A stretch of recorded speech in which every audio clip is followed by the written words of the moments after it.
जिंदगी मौत ना बन जाए संभालो यारो, जिंदगी मौत ना बन जाए संभालो यारो, सो रहा चैनो अमन मुश्किलों में है वतन।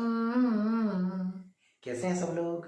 अच्छा ना? चलिए आज हम लोग क्लास 9th के लिए वीडियो लेकर आ गए हैं जिसमें हम नियामक ज्यामिति का परिचय देंगे। यानी कि नियामक ज्यामिति 9th क्लास से ही शुरू होती है, तो इसको अंग्रेजी में कोऑर्डिनेट ज्योमेट्री बोला जाता है, कोऑर्डिनेट ज्योमेट्री। ठीक है, तो नियामक ज्यामिति में 9th क्लास के बच्चों को बिंदु से अवगत होना है। बिंदु की मैथ में कोई परिभाषा नहीं है। अब कहिएगा मैथ में कोई परिभाषा नहीं है तो इसको हम समझेंगे कैसे, ये समस्या खड़ी होती है। तो मैं एक छोटा सा बात बताता हूं कि आप क्या करें, अपने पेंसिल के नोक को, अपने पेंसिल के नोक को कॉपी के पेज पर प्रेस कीजिए। देख लीजिए, लाइक दिस, प्रेस कीजिए। यहां एक निशान बन गया ना, ये जो निशान बन गया वही है बिंदु, और इसको अंग्रेजी में कहते हैं पॉइंट। अंग्रेजी में क्या कहते हैं इसको? Point, POINT, point. और इसका हिंदी हुआ बिंदु। हम अपने कलम के, पेंसिल के नोक को कॉपी के पन्ना पर जाकर हल्का सा प्रेस करेंगे और जो निशान आएगा, जो दाग उगेगा, जो धब्बा लगेगा, उसी निशान को पॉइंट कहेंगे। और इस पॉइंट को समझने के लिए हम लोग नियामक ज्यामिति में क्या किए हैं, माने पूरे प्लेन को, पूरे समतल को, कॉपी का जो पन्ना है उसको एक समतल मान लीजिए, एक प्लेन, PLANE, एक प्लेन मान लीजिए। इस बोर्ड को हम प्लेन मान लेते हैं। इस प्लेन को 4 पार्ट में डिवाइड कर दिया गया है, और 4 पार्ट में डिवाइड करने के लिए हम लोग 2 लंबवत रेखाओं का इस्तेमाल करेंगे। नियामक ज्यामिति में पॉइंट को समझना है, पॉइंट का हिंदी बिंदु होता है, और बिंदु को समझने के लिए हम लोग पूरे समतल को, इस बोर्ड को कितने भागों में बांटेंगे? 4 भागों में बांटेंगे, 4 भागों में बांटेंगे। और ये 4 भाग में बांटेगा कौन? तब बांटने के लिए 2 रेखाओं का हम लोग हेल्प लेंगे, 2 रेखाओं का हेल्प लेंगे। देखिए, एक रेखा ये है जिसको हम लोग ऊर्ध्वाधर रेखा कहते हैं, और दूसरा रेखा ये है जिसको हम लोग क्षैतिज रेखा कहते हैं। इसको क्या बोलते हैं? क्षैतिज रेखा। इसको क्या बोलते हैं? ऊर्ध्वाधर रेखा बोलते हैं। ठीक है, तो अब आप देख सकते हैं कि ये ऊर्ध्वाधर रेखा और ये क्षैतिज रेखा आपके इस बोर्ड को 1, 2, 3, 4 पार्ट में डिवाइड कर दिया। गौर कीजिए, ऊर्ध्वाधर रेखा और क्षैतिज रेखा। गौर कीजिए, 1, 2, 3, 4। पूरे समतल को जैसे ही हम एक ऊर्ध्वाधर रेखा और एक क्षैतिज रेखा ड्रॉ करते हैं, हमारा प्लेन जो है 4 पार्ट में बंट जाता है। तो इसको हम लोग प्रथम पाद कहते हैं, इसको द्वितीय पाद कहते हैं, इसको तृतीय और इसको चतुर्थ पाद कहते हैं। प्रथम पाद को प्रथम चतुर्थांश भी कहा जाता है, और अंग्रेजी होता है first quadrant, first quadrant, first quadrant. ठीक है, चलिए अब ये क्षैतिज रेखा जिसको हम लोग X अक्ष कहेंगे, और ये ऊर्ध्वाधर रेखा इसको हम लोग Y अक्ष कहेंगे। और हमारा X अक्ष और Y अक्ष एक बिंदु पर मिलता है। इस बिंदु का बड़ा महत्व है। इस बिंदु को हम लोग मूल बिंदु कहते हैं। नियामक ज्यामिति में जानिए, X अक्ष और Y अक्ष एक दूसरे को जिस पॉइंट पर काटते हैं, जिस बिंदु पर काटते हैं, उस बिंदु को हम लोग कहते हैं मूल बिंदु। क्या कहते हैं स्टूडेंट्स? मूल बिंदु। और इसको अंग्रेजी में कहते हैं ओरिजिन, ORIGIN। ये वाला ओरिजिन है आपका, ठीक है, दिख गया नहीं? ये वाला ओरिजिन है। ये पॉइंट एक्स अक्ष और वाई अक्ष एक दूसरे को जिस पॉइंट पर काटते हैं उस पॉइंट को मूल बिंदु कहते हैं, उसको अंग्रेजी में ओरिजिन कहा जाता है। और एक्स अक्ष वाई अक्ष समतल को कितने भाग में बांटते हैं? तो 4 भाग में, जिसको हम लोग प्रथम पाद, द्वितीय पाद, तृतीय पाद और चतुर्थ पाद कहते हैं। अब हम लोग प्रथम पाद में स्थित एक बिंदु को समझेंगे, द्वितीय पाद में स्थित एक बिंदु को समझेंगे, तृतीय पाद में स्थित एक बिंदु को समझेंगे और चतुर्थ पाद में स्थित एक बिंदु को समझेंगे। चलिए, तो 4 पॉइंट देखिए, एक पॉइंट आपका प्रथम पाद में, एक पॉइंट आपका द्वितीय पाद में, एक पॉइंट तृतीय में और एक पॉइंट चतुर्थ में। इसको समझेंगे हम लोग। A point, B point, C point और डी पॉइंट को समझेंगे कि इसको सूचित करने वाला नियामक क्या है। तो गौर करिए, इस ए बिंदु को समझना है तो यहां से 2 परपेंडिकुलर हमको ड्रॉ करना है। जिस बिंदु को समझना है उस बिंदु से एक्स अक्ष और वाई अक्ष पर एक एक लंब गिरा देना है, परपेंडिकुलर ड्रॉ करना है। तो ए से हम लंब डाल दिए, ए से लंब डाल दिए। चलिए, तो कहां मिले? 2 पर। गौर कीजिएगा एक बात और कि मूल बिंदु के राइट में एक्स के डायरेक्शन में 1 2 3 4 5 प्लस वाला रहेगा और एक्स डैश के तरफ -1 -2 -3 -4 -5 रहेगा। वाई के डायरेक्शन में वाई अक्ष पर ऊपर 1 2 3 4 प्लस में रहेगा और 0 से नीचे -1 -2 -3 -4 -5 रहेगा। मूल बिंदु के दहिना में प्लस, मूल बिंदु के बायां में माइनस, मूल बिंदु से ऊपर प्लस, मूल बिंदु से नीचा माइनस।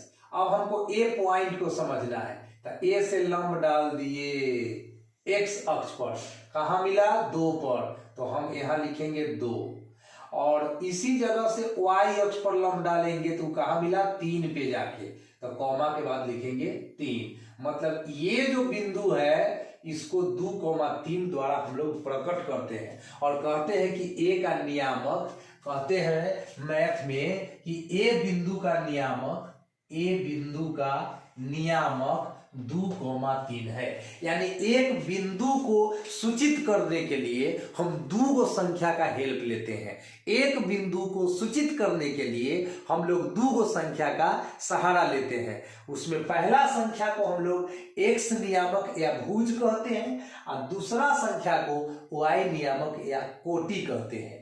प्रथम संख्या को एक्स नियामक या भुज कहते हैं, भुज, और दूसरा संख्या को वाई नियामक या कोटि कहते हैं। चलिए, तो आपका देखिए गौर कर सकते हैं कि 2 भी प्लस में है, 3 भी प्लस में है। आगे आइए, पॉइंट बी को समझते हैं। तो बी पॉइंट को समझना है तो एक्स अक्ष पर लंब डाल दीजिए, एक्स अक्ष पर लंब डाल दीजिए। कहां पे मिले? -3 पर ये लंब गिरा।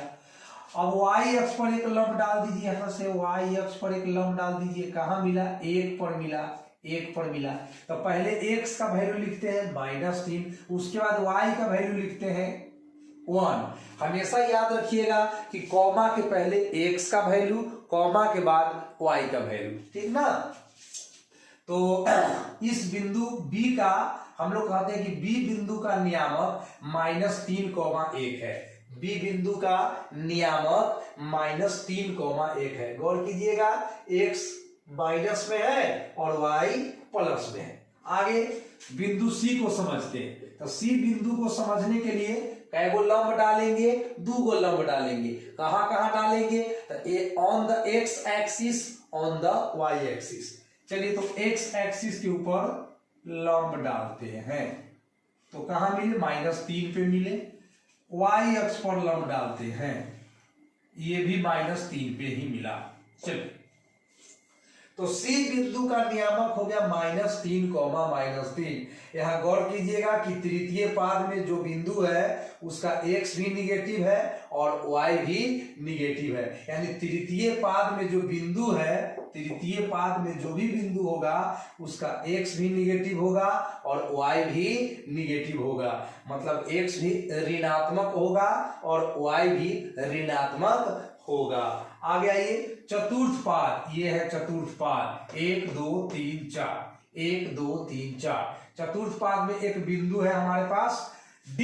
इसको समझने के लिए फिर से क्या करेंगे, 2 लंब डालेंगे, एक x अक्ष पर, तो x अक्ष पर मैंने लंब डाल दिया, एक y अक्ष पर लंब डाल दिए, तो आपका एक y अक्ष पर भी लंब डाल दिए। अब x अक्ष पर जो लंब गिरा वह कहां जाकर मिला, 3 पर, तो हम पहले 3 लिख देंगे। और y अक्ष पर जो लंब डाले वो कहां जाकर मिला, तो -2 पर, तो हम -2 यहां लिख देंगे। यानी D बिंदु का नियामक हो गया 3, -2। गौर करने वाली बात क्या है, x है पॉजिटिव और y है निगेटिव। तो इस डायग्राम से एक बात निकल कर आया कि प्रथम पाद में जो बिंदु है 2, 3, यहाँ दोनों संख्या प्लस में है।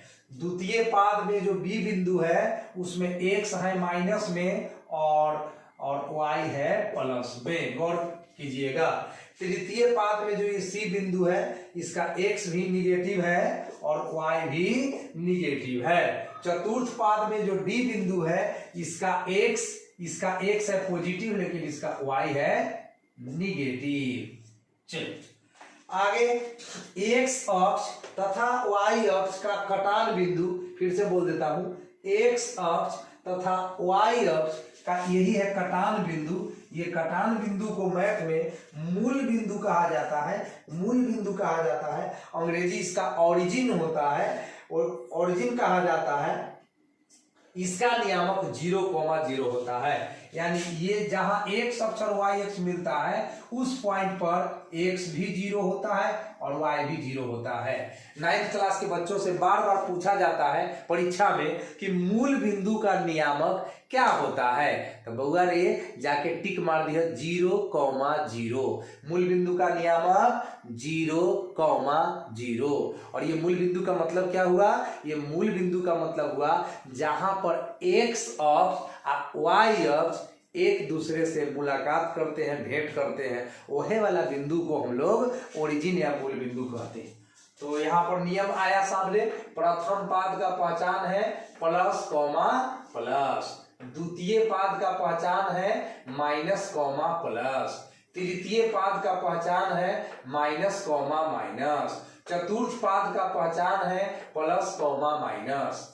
अगला नियम, x अक्ष पर स्थित बिंदु। अब कुछ बिंदु ऐसा है जो मान लीजिए यहाँ स्थित है, ना तो ये प्रथम पाद में है और ना ये चतुर्थ पाद में है। ये पॉइंट यहाँ है, यहाँ है, यहाँ है, यहाँ है, तो ये पॉइंट x अक्ष पर है। तो x अक्ष पर स्थित बिंदु होगा उसका y नियामक 0 होता है। जैसे कोई पूछता है कि -3,0 कहाँ होगा, तो देख लीजिए y नियामक 0 है, कॉमा के बाद y का मान होता है, y का मान 0 है। जब y का मान 0 होगा तो आप बोल दीजिए कि पॉइंट कहाँ है भैया जी, तो x अक्ष पर। 4,0 ये सब x अक्ष पर है। y अक्ष पर स्थित बिंदु का x नियामक 0 होता है। जैसे x का मान 0 हो गया, y का मान -2, तो ये पॉइंट कहाँ है, y अक्ष पर। x का मान है 0, y का मान है 8, तो कहाँ बिंदु है, y अक्ष पर। अब कुछ एग्जाम्पल है कि 4,3, 8,10, 1,1 कहाँ स्थित होगा। गौर कीजिए, x plus y plus, x plus y plus, x plus y plus और प्लस कॉमा प्लस प्रथम पाद की पहचान है। तो ये तीनों का तीनों बिंदु, ये वाला, ये वाला, ये वाला, ये तीनों का तीनों बिंदु प्रथम पाद में स्थित है। आता है ऑब्जेक्टिव में, बच्चों से पूछा जाता है कि 3,10 कहाँ स्थित है, तो 3 भी प्लस 10 भी प्लस, तो प्लस प्लस प्रथम पाद में ये बिंदु स्थित है। ऐसे जवाब देना। -2,3 -6,8। अब यहां पर देख लीजिए, मिलाइए इसमें x माइनस वाई प्लस, तो द्वितीय पाद बोल दीजिए, ये द्वितीय पाद का बिंदु है। -6 -2 -5, दोनों संख्या अगर माइनस हो, दोनों संख्या माइनस हो तो आपको आंसर देना है तृतीय पाद, x plus y minus, x plus y minus, तो चतुर्थ पाद का वो बिंदु होता है। तो ये था नियामक ज्यामिति का परिचय। एक बार मैं संक्षेप में बोल दूं, नियामक ज्यामिति में हम लोग बिंदु को समझते हैं। बिंदु को समझने के लिए अपने कलम के नोक को कॉपी पर जाकर प्रेस करते हैं और जो निशान आता है वही बिंदु होता है। बिंदु के कॉन्सेप्ट को समझने के लिए हम अपने बोर्ड को 4 भागों में बांट दिए हैं, 1 2 3 4, और ये 4 भाग में बांटने के लिए 2 लंबवत रेखा का हेल्प लिए हैं।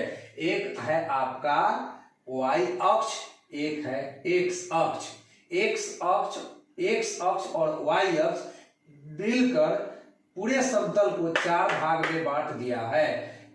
प्रथम पाद, द्वितीय पाद, तृतीय पाद और चतुर्थ पाद।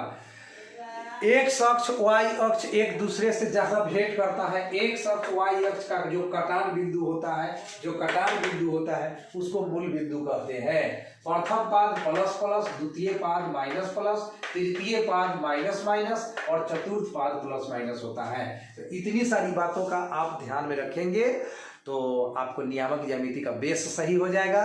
और यदि हमारे चैनल पर आप नए हैं तो चैनल को सब्सक्राइब कर लीजिए और बेल आइकन को दबा लीजिए ताकि हमारा वीडियो डालते ही आप तक पहुंचे और आप उसको देखें, क्योंकि हम मैथ का वीडियो बनाते हैं बिल्कुल सरल भाषा में ताकि आप उसको अच्छे से समझ सकें। तो आज की इस वीडियो में इतना ही, मिलते हैं बहुत जल्द आपसे, तब तक के लिए थैंक यू वेरी मच।